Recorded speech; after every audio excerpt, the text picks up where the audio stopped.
every session, at least for the first few sessions, we're going to be fixing flaps. And then your derailleur cables, and with relatively little effort, you're going to be able to get the whole thing in.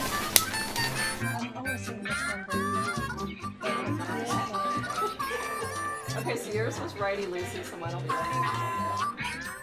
Exaggerated by the rotor at the should hit all of our gears. Okay.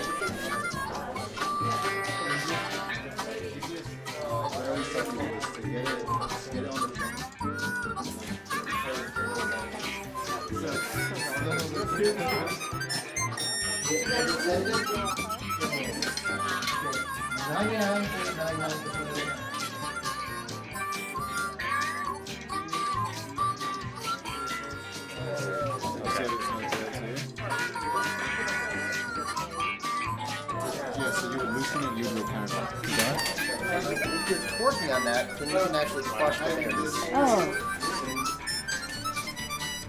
Is the high on the left? If something has a big mechanical advantage, it doesn't necessarily always translate you into a better advantage over a long term.